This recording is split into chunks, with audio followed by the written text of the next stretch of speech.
Welcome back to PixelCulture, the best podcast you've ever heard, you just don't know it yet. I'm Mystic, and joining me today... J-Style. And that's it. Nobody else was able to make it today, but the show must go on. Alright, we have a few things to talk about today. First off, a new trailer has dropped for the Final Fantasy VII Remake from PlayStation Experience, which has been going on. That's the biggest thing that came out of there today for me. The original came out 18 years ago and was teased in 2005 with that PlayStation 3 demo. Like, that's cock teasers at Square, man. And this is actually going to be more than a high-definition upgrade. This is going to be a complete remake. They're going to redo the fighting system. They're changing elements of the story. Oddly enough, I did not see a glimpse of Tifa in that trailer at all. True. Or Sephiroth, for that matter. Not very many people have pointed that out. I was just kind of trying to take it all in, so that kind of slipped for me. But there was a lot to take in. Yeah. It was beautiful. Yeah, I'm completely cool with them building it from the ground up.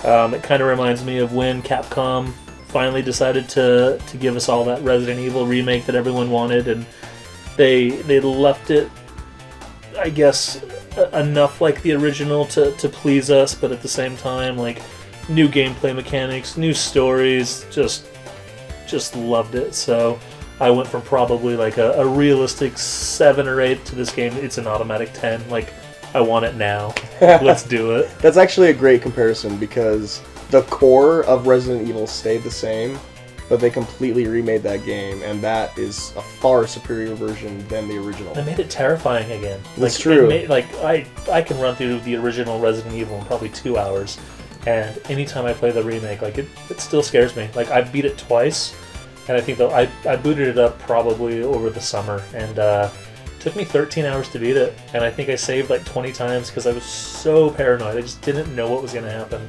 And the game still looks good, like, even by today's standards. That's awesome. It's aged great. And now we're getting the Resident Evil 2 remake too, so hopefully that gets the same treatment. But I don't even know, like, where to begin, dude. Like, my eyes welled up with tears, like, watching this Final Fantasy VII trailer. And I'm not even, like, the biggest Final Fantasy guy. But I'm going to say that this probably, like, just topped my anticipation scale. Like, maybe even more than Final Fantasy 15. Yeah. And I've been waiting for Final Fantasy 15 since it was announced as Final Fantasy Versus 13 for the PS3. And that's why I bought a PS3. Yeah, I think I always try to be a Final Fantasy guy. But I think, like, that world is just a little too overwhelming for me. I mean, I think everyone pretty much loves Final Fantasy VII. And then after that, like, you've got your diehards, then you've got your, you kind of peter in and out. Like, I didn't really, 8 was great, but, like, it was a little too much for me. I don't think I played any Final Fantasies until, what was it, 10? Yeah, with Fetus. Is that with Blitzball? Blitzball, yep. Yep. So, like, I come in and I come out. So, like, I'm really excited that the only one that, like, I have any exposure to is getting that remake. And I like that they're kind of, I don't want to say dumbing it down, but I want to say that they're definitely, looks like it's more accessible to everybody. It's not so hardcore anymore. It's definitely a departure from the original, like, style of gameplay. But when you really think about it, like, would that style, like, the whole, or like... The turn-based? Yeah, turn-based. I just don't think that would hold up in today's market. Like, kids nowadays, their attention spans are like... Well, we get information so quick now. It's true. Like, everything's more accessible, and you can get it, like, in the blink of an eye, and everything's right in the palm of your hand nowadays. I'll, like, change gears again. Like, I remember, like, when BioShock came out, and, like, that, to me, like, that was the first-person shooter that I ever played that didn't hold my hand. It said, true. Here's a bunch of bad guys that can kill you at any time, and like, if you're not on your shit, like, if you don't know what you're doing, like, you're fucking dead. And, like, that game, like, I don't know what it was about, like, that style of game, but, like, it made me kind of grow up and, like, really learn how to play a shooter. And I'm kind of hoping that that's how this Final Fantasy is, like, not so, like, okay, cool, like, hit you first because you have more life, and then we'll hit that third guy. Like, I hope it's just, like, in your face, like, just swords of glory is what I'm hoping for, man. It looks like fast-paced and relentless, dude. Like, I played the Final Fantasy 15 demo, and it looks like they're taking that kind of gameplay and incorporating it with Final Fantasy VII's gameplay. Like, it still had elements from, like, the old system, but incorporated for a new generation. The diehards and the purists, of course, like, are going to be pissed about Absolutely. Yeah. But they're still going to play it. Absolutely. Like, who wouldn't? Like, that game looks beautiful. Like, and there's so many, like, adding story elements is going to make it new again. Like, it's going to make it fresh. Like, you're not just going to know what exactly is going to happen. Like, well, and it's probably going to really give it some depth, too. Like, it's going to, you know, like you said, it's going to make it fresh again. It's going to keep old fans happy. It's going to bring in a ton of new fans. I mean, it's going to open it up to where, like, maybe you'll see, like, a direct sequel. Like, who knows? I mean, it opens it up so much. that's true, though a lot of the sequels that they did in the past didn't have the best luck, but hopefully they learn from that mistake. But I can't believe, like, this is happening, dude. Like, what's old is new again. It's just cool that, like, stuff that we got excited about when we were kids is now happening again for a new generation. But it still gives us a reason to be excited too, man. Like, Yeah, for sure. It's been 18 years since Final Fantasy VII came out, and, you know, people talked about it 15 years ago, like how fucking great this game's going to be when they remake it on my PS2 or, you know, whatever. Just the insane pressure, because, like, if they put all of their, you know, heart and soul into this game, and for whatever reasons it's just poorly received, like, that's it. Yeah. Like, would it have been better to wait for that, you know, that next generation of console, because then it would have, you know, given you this completely different experience of this, you know, 20-year-old video game.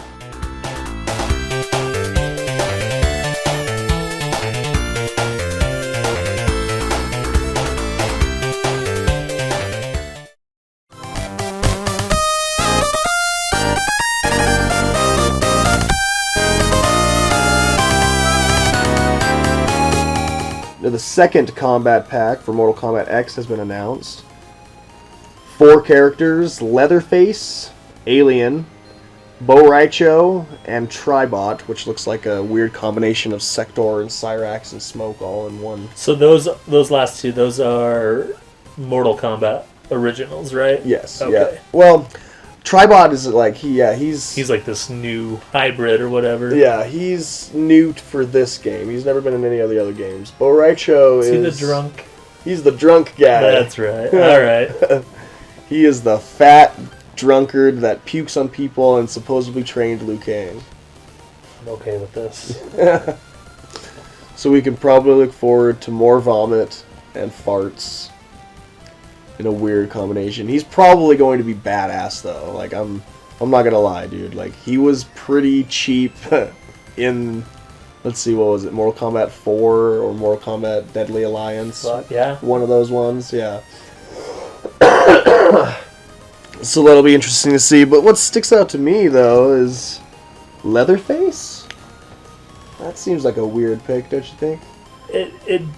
It's a weird pick. It's not a weird pick when you think of what they did with, you know, when they remade Mortal Kombat, and then when X came out, and they, you know, they went for that horror feel again. I guess it's not weird in that sense, but I mean, I kind of would have liked to see like Michael Myers or. That's what I was thinking. That would have been pretty cool. Yeah. I mean, hell, if they're going to get all these licenses, they might as well just make a horror fighting game. Wouldn't that be amazing? There's one that exists, but it's a fan-made one. And it has everyone from, like, the Reanimator. The guy from Reanimator. Have you seen that movie? Yeah. The little guy with the shot. Yeah. It's got, like, that guy. It's got Leatherface, Jason, Freddy Krueger, Chucky. It's got, like, all the horror movie icons, Pumpkinhead. And that's a fan-made project, and that's pretty badass. But now, like, it looks like Mortal Kombat X is, like, going down the same path, dude.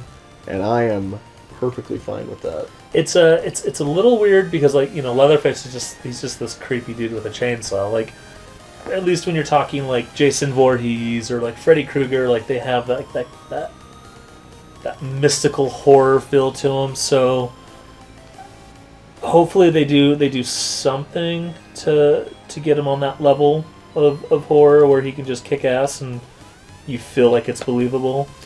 They made Jason work, but yeah, you're right. He has that like mystical thing about him. Like he can disappear into like mist and like become pretty much invincible for a short amount of time. So I'm curious to see how they're going to make Leatherface work. Alien, I'm going to say, is probably going to work very similar to Reptile. But that's awesome that we're going to be able to take Alien and Predator and rip each other's faces off, dude. Like, that alone is enough to want to buy the game. And I think that's a smart move on their part. Yeah. They just...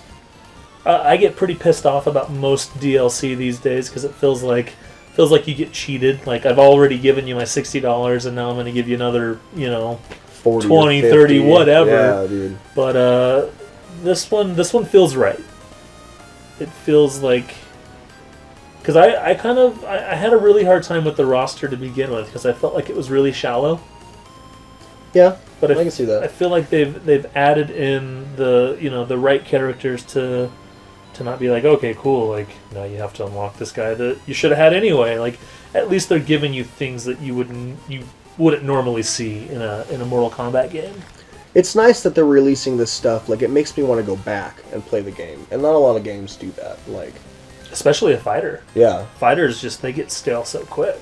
I mean, even actually Killer Instinct too. Like they added Rash from Battletoads into Killer Instinct, and that gives me a reason to go back. So I understand like why they're doing it, and it's a brilliant business move because I'm sure I'm not the only one thinking this. Like, it's gonna make me want to go back and re-experience this game that's been out for what, a year now? Yeah, just about almost a year. So that's great, dude. Like I'm looking forward to taking Jason and Leatherface against each other, Alien and Predator against each other. Fucking noobs up with Bo Raicho. Yeah. Well, it'll be interesting too because like X has that new system where basically every fighter has 3 different styles. Yep. Like this is gonna get pretty intense. Yeah, they added so much depth for X, dude. Like it was. I don't know. I hated it at first. Really? Hated it. It's pretty overwhelming when you like. I felt like it forced me to not only find like the one guy that I would kick ass with, but the one guy and the one style that I would get, kick ass with. And then the game, what it does so brilliantly is that every style out there has a foil. You might not know it, but that's just what the game does, just so perfectly. It's crazy to think like the mechanics from like the Super Nintendo versions of Mortal Kombat and what it is now. Like they've actually added balance to it. Like, and it's kept it going for so long. That's another franchise. It's strategic. Yeah. It's even in tournaments now, like because of it, it's so balanced and it's such a different game. Like it actually requires skill now. It's crazy to think about, dude. Like that franchise has existed forever. And like not very many can reboot themselves and still be successful. Well, and literally reboot from like that's like the ground up. That's like a phoenix right there, man. Like that game was just in the shitter. Like when Midway went out, and I hadn't played Mortal Kombat in a long time, but like it hurt. Like it was part of your childhood just dying, and so when NetherRealm, just blew me away with that Mortal Kombat remake, it's like being, 13, 14 years old again and playing Mortal Kombat 2 in the arcade. Yeah. Sinking quarters into that thing. I never thought that they could bring that spark back, but they did. Like, and they even, they retold the whole story. Because that one, the one before this one was like a remake of the first game, pretty much. Yeah. Wasn't it? Yep. Like, I mean, of course, they added, stuff to it, but...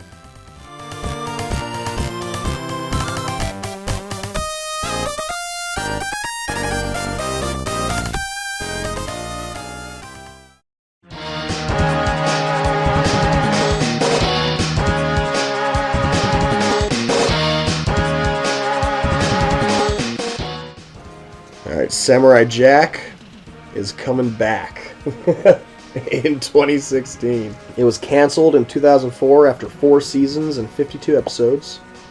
Created by Genndy Tartakovsky, same guy that did Dexter's Lab and all those badass shows that we grew up with as kids. Such a strange Dexter's Laboratory and Samurai Jack, but no, you're right, man. ate that shit up when I was a kid. Those are some of the best shows, dude. Like when I was growing up. Let's see here. It's coming back on Toonami, which is kind of weird. Like I don't think that's the original Time slot for it. Yeah. So obviously they're gonna go for a more mature kind of look for it. The trailer that they gave was just a teaser, but it was very subliminal. Like I didn't really understand what was going on, but it's clearly it has the same kind of art style, kind of updated for today's standards. But we don't really know a whole lot else from there, man. We just know it's coming back. It's still going to be produced by Gendy Tartakovsky. So at least we know it's going to have the same kind of love put into it. Yeah. Because that's his baby. One of his babies. I'll be honest, that was one of those shows where it was just kind of always on. Like I never really like devoted a lot of time to it, but I remember like the couple of times where that show did suck me in as a kid. I was like, wow, like this might sound a little cheesy, but like that was like me experiencing cartoons like and being like, wow, like you can put some adult shit into this and like make it appealing. Because like to me, like cartoons had always been, I grew up on Nicktoons, like that was like my generation of cartoons. So it was kind of cool to see a cartoon kick ass. Yeah, that's true, dude. And it kind of had a weird story too. Like you would think that a samurai from ancient times being transported into the future, like, might not go over so well. Like kind of a corny like plot, but they made it work, dude. And like, I watched Nicktoons. Like I kind of went back and forth between Cartoon Network and Nickelodeon, but that was one show that always stuck out. Like even when I got older, like even to this day, I find it still enjoyable. And I don't think anything's been announced as far as the cast goes, but I'm going to assume that Jack will probably be voiced by the same person at least. Mako Iwamatsu, who did the voice for Aku, no longer with us. So it'll be curious to see like if they get a different voice for him or if it's a different villain altogether. I kind of fell out of Samurai Jack after a while, so I'm not entirely sure what happened in the storyline. And that was mainly because like I lost cable. Like we haven't had cable in years. Everything kind of went to Netflix and Hulu and all that stuff. And it actually might be on one of those streaming services, so if it is, I'll have to catch up. But I'm excited because that's badass, dude. Like I loved that show. I loved the art style. Like it had its own weird kind of brand of humor, bringing like a guy from ancient times into the future, which I guess isn't unheard of. Like it's not necessarily a original idea, but they made it work in their own weird little way and made it work for older kids and a younger generation. So hopefully it still retains that sense. It's crazy to think about like all of these old things coming back, or like when I try to get excited about something old that I haven't seen for a while and it just doesn't hold up to what it did when I was a kid. So hopefully it has just enough of that classic to keep you entertained, but to also bring out something new, because I get a little scared with things like that.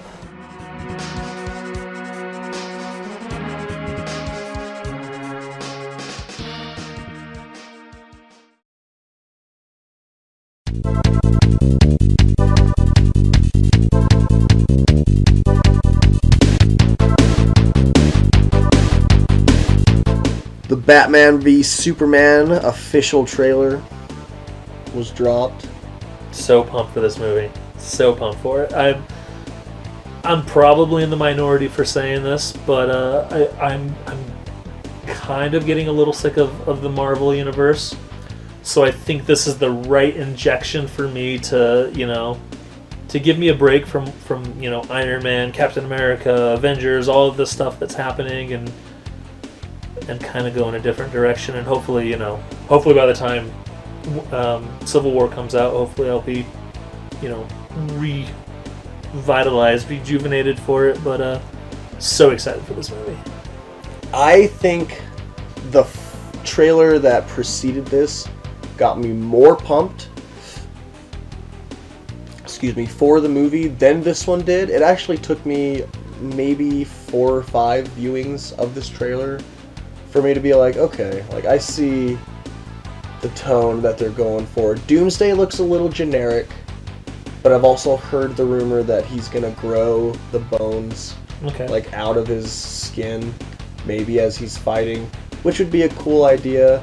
There's probably a slim chance that that's actually gonna happen because it's just a fan theory, but I'll let it slide as long as like this movie is going to be as badass. I think like I can completely agree with what you just said. Like the first one definitely got me more involved than this one, and I think it was really because like you did believe like no matter what, like this movie is going to be like Superman and Batman like kicking each other's asses.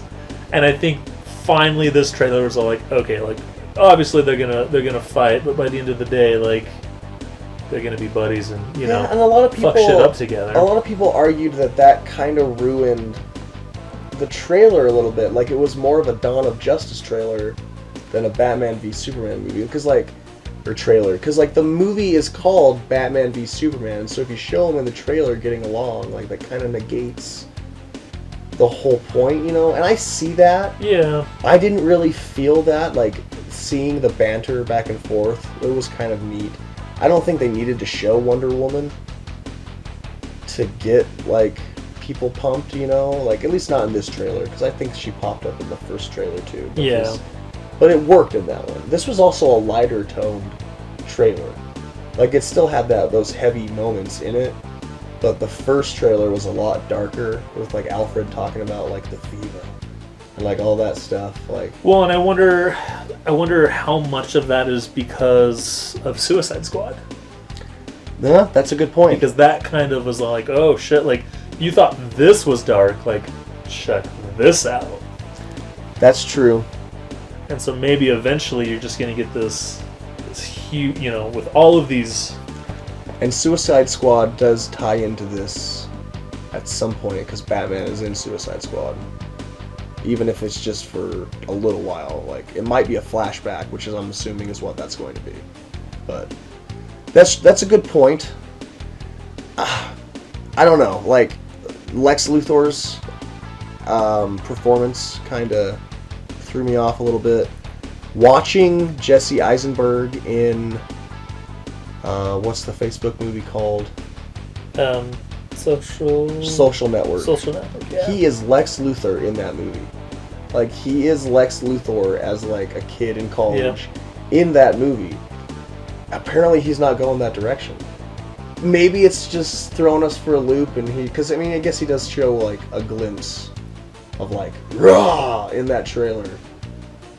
But, I don't know. His performance just. I think I like Jesse Eisenberg. I think he's pretty brilliant, but I also think like one of the problems I have with him is sometimes there's no like distinction between his characters. You know, it's just he found what he's good at, and he tries to bring that into all of his characters. Kind of typecast. And so I get to this point with it where I'm like, okay, like I can handle this for 2 hours, but anything over 2 hours, I'm over it.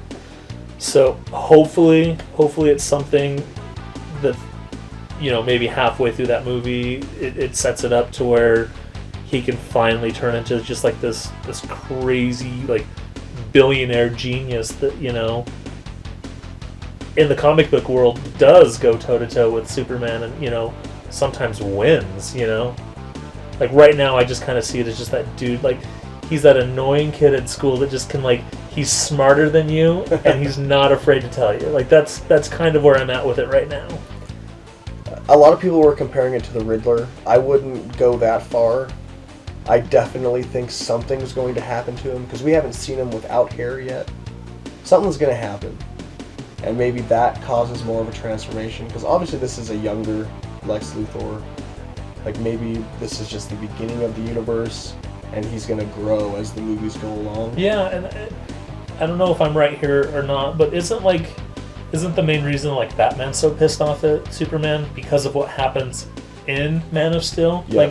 Basically all of that shit that goes down messes it up for Batman, which basically makes him come after him, right? Yes, yes. So maybe something like that's gonna happen, like, because there's got to be this moment where Lex Luthor just finally figures out or realizes that like Superman is this ultimate threat to him. I think he's going to be toying with both of them. Like, he's going to be kind of the middleman, like poking both of them to fight each other. That would make sense to me. But I'm probably going to get a lot of hate for saying this, but that one moment when Ben Affleck is running into like the debris when like the buildings are falling down, like that is more Batman than anything Christian Bale ever did. I love Christian Bale as Batman for that style of Batman, like a real, like if it was to happen in real life. Yeah, that was like Batman with no superhero universe to fall back on. Yeah, and this is a whole different Batman that has that cosmic reality to it. And I think that's what's so great about Zack Snyder's. He's such a fan that he's able to give it to you in like a very realistic way, but he still pays his respects to like that classic material. And I liked Man of Steel. Oh man, Man of Steel, like that movie was crazy to me. I watched it, and then I had friends come over and we watched it again, and then I woke up and I watched it again. I watched that movie 3 times in a 24-hour period. And actually just watched it again a couple of weeks ago and was still just utterly blown away by how great it is. Considering like that they were able to do something different with an already existing story and a character that has existed for 100 years almost? 100 years, now 75, 76, 75, 76, somewhere in that range. I'm pretty sure, like, yeah, that was incredible, dude. I didn't care that he killed somebody, like, he had no choice, like, in that situation, like, he was not Superman yet. Like, he was still figuring out all of his powers. Like, and he was getting overwhelmed by someone as strong as him. Like, that, it didn't bother me, dude. He did what he had to do. And I think, like, Henry Cavill portrays a good Superman. I thought he was a little weird at first. But in the new movie, Batman v Superman, he looks huge. He's hit that stride. He's got it, dude. He's got that first one under his belt, so yeah, like you said, it was like a Superman in training for him. And even Ben Affleck is huge, dude. This is like the biggest Batman in film that we've ever seen. Like, he is ripped as fuck. Which is what I like the bigger Batman. You know, he's always survived on like his wits and his brawn, like that's what makes Batman so special. So he's got to have something in his arsenal to, even think about competing with somebody like Superman. So I'm all for it. I know there's haters out there that just already hate Ben Affleck for this performance that they've never seen, but like those are probably the same people that hated Heath Ledger when he was announced as the Joker, though. That's true. And that's so funny because we don't even think about a time where we were like, fuck Heath Ledger. Like, there's no way he can be the Joker. So, yeah. It'll probably be the same case, dude. They'll see it. They'll see, like, what his interpretation of Batman is, and, like, that'll be the new Batman, like, from here on out, dude. Which, like you said, and it's. I think it's going to be a more true Batman in a more true Batman universe. For sure.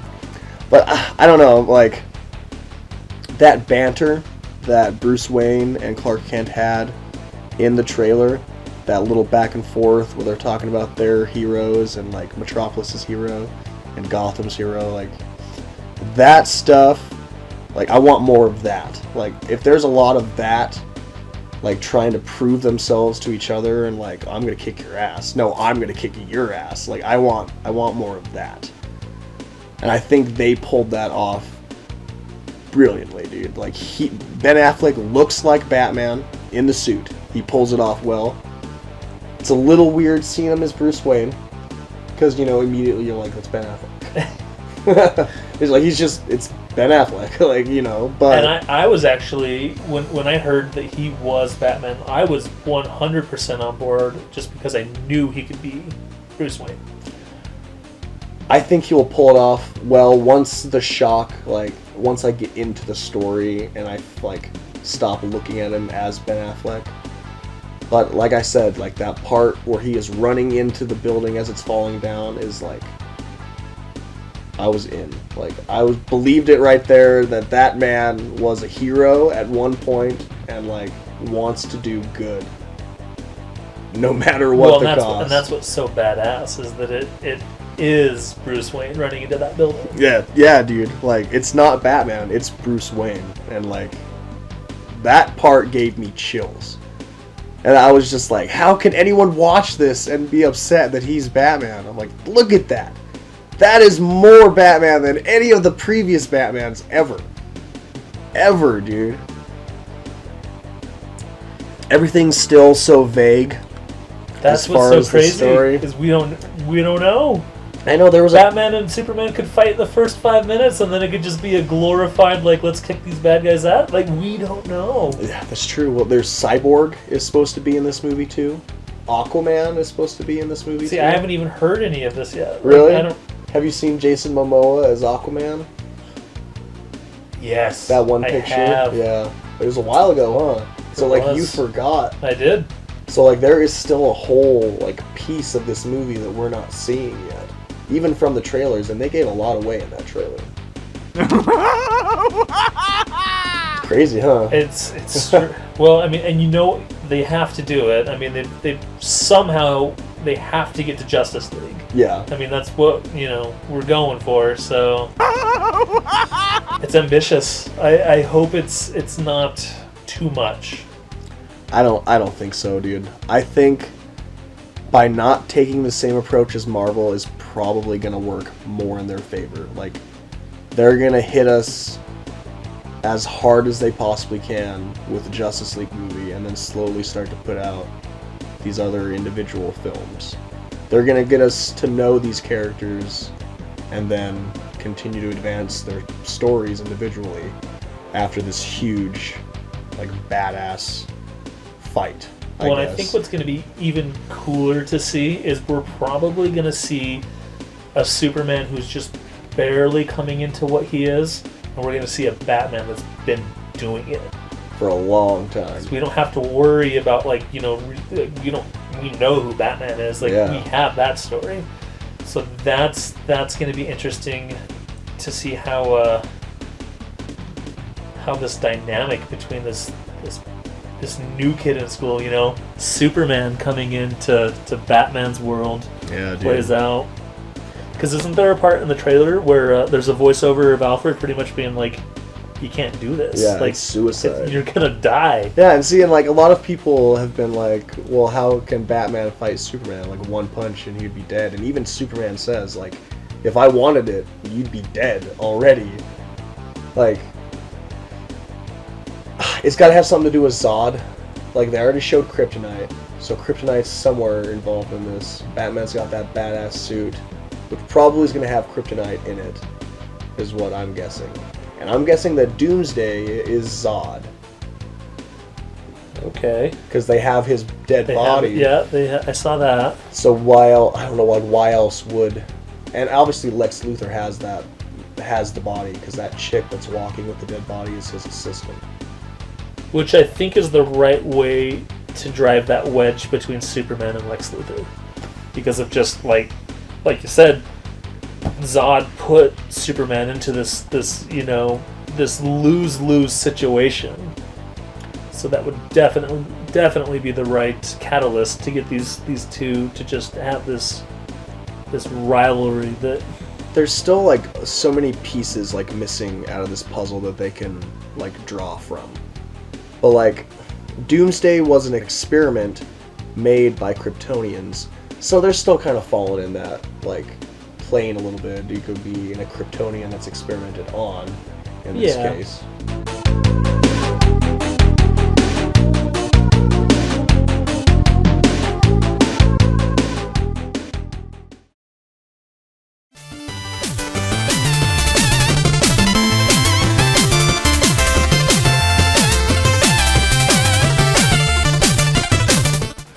You were throwing shit. I did not. And he missed every direction.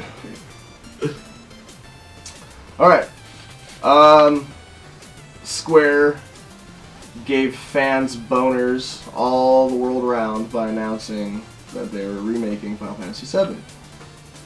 And then they come out and announce that it's going to be fucking episodic.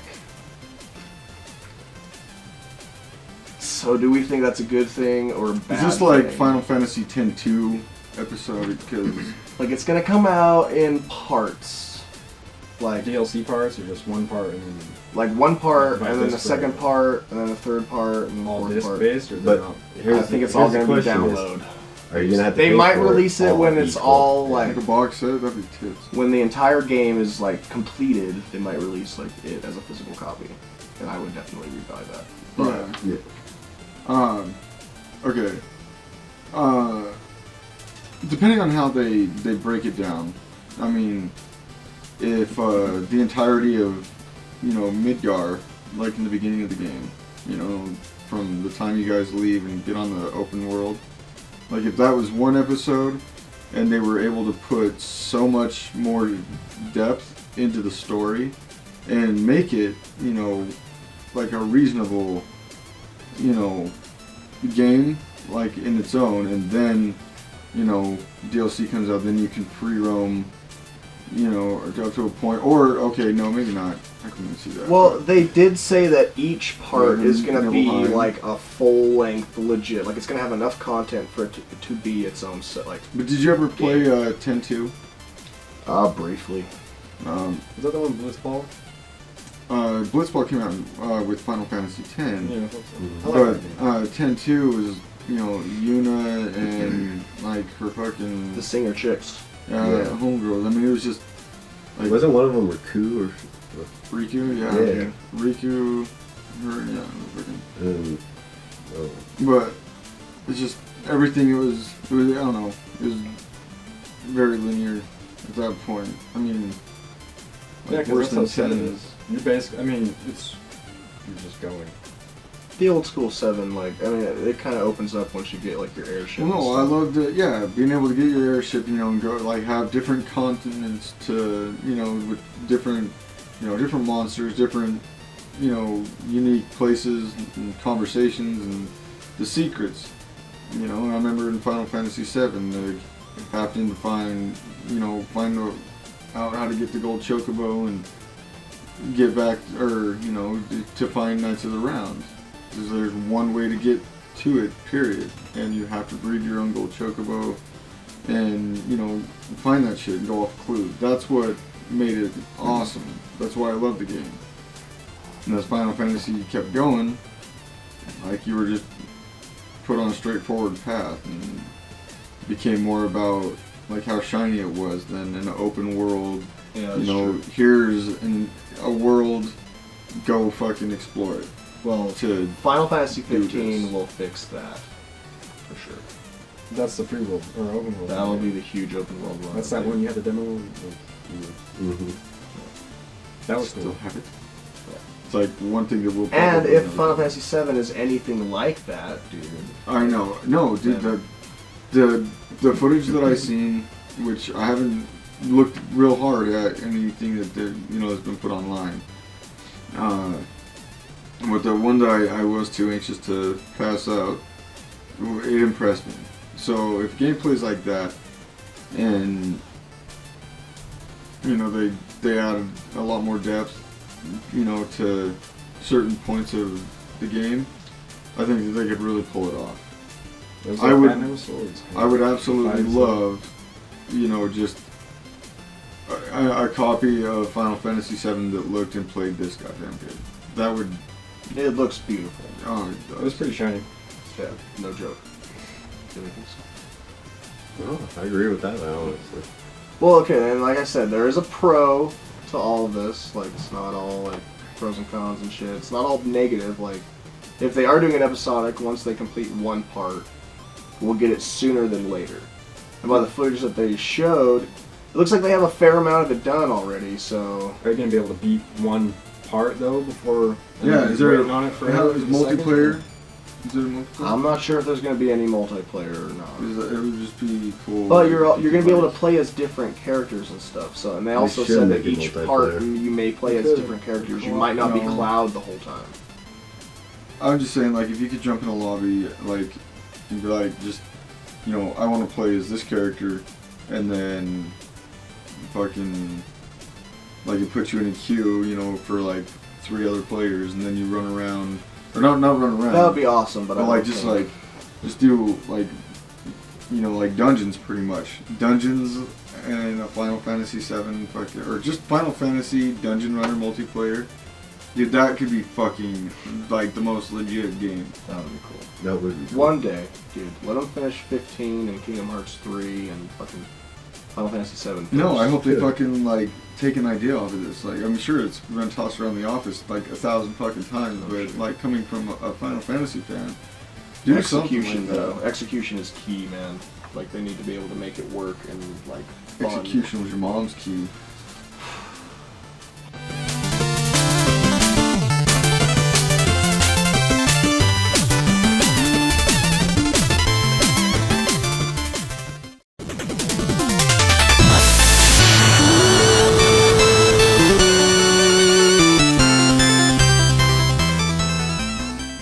Alright, let's move on. Alright, we're gonna recap on Mystery Science Theater 3000. They actually hit their goal and they made more money than what they were actually shooting for. And remember, I said that I didn't think they were gonna hit their goal initially. But when we first talked about it, they only had 3 episodes. That's how much money they had made, like 250,000 or something like that. Didn't they want? You said like was it like 2 million or 5? Oh, wait, no, they had made 2 million. They'd made 2.5 million out of the 5.5 million that they were going for. That's what it was. So they did get 5. What? Yeah, they got 6,300,000, and they're making 14 episodes. And they have Patton Oswalt as one of the cast members now. Yeah, dude. Saw something on this. Actually, I went and seen the new Star Wars this evening, and in the previews, they showed Mystery Science Theater doing a run on Starship Troopers as like a teaser. Oh yeah, the riff tracks thing. Oh, is that what that was? Is that what that was? Okay. Well, I don't know. They might be doing like a theatrical run for something since they're coming back. But I know like the riff tracks, which is the original cast for Mystery Science Theater, like the cast that I like. They like do commentaries and they put them in the movie theaters and shit. Oh, okay. And they've been successful with it. But yeah, it has a whole new cast. It's the original creator of the show, so it's in good hands at least. But it'll have a whole new cast, and we'll have to see how they turn out. Does anybody else have anything they want to say about that? I'm glad that they hit their mark and then some. Absolutely, dude. Can't wait to watch. Can't wait. Don't rub my testicles all over the screen while I'm watching that shit, dude. God, it's been so long. Like, It's dude, this true, it's has been a got to while. be something like real for you. I love this show, dude. This Like, is like one of the first things that me and you ever did when we like hung out. Like, you showed me this, and I remember the day I was introduced to it, dude. Like, I went over to a friend's house, and he was like, "Have you seen Mystery Science Theater 3000?" Like, I couldn't even make sense of like what he was saying. I'm like, what the fuck is that? Like, when he told me that, I pictured like Renaissance theater style. Like, it would slowly zoom in on like a guy in a robe and like Oh, a yeah. fucking corncob pipe, and he'd be like, "Hello, I'm gonna read a book today." Like, you know, like I was like, what the fuck? Hello. No, dude, completely different. the robots. That show is like Aliens. Yep. stuck around with me. I wonder what they're gonna like. How they're gonna Don't take wonder, this dude. version. Just lay down and Just, accept you whatever know. they put in your mouth. I mean, you know where this was going.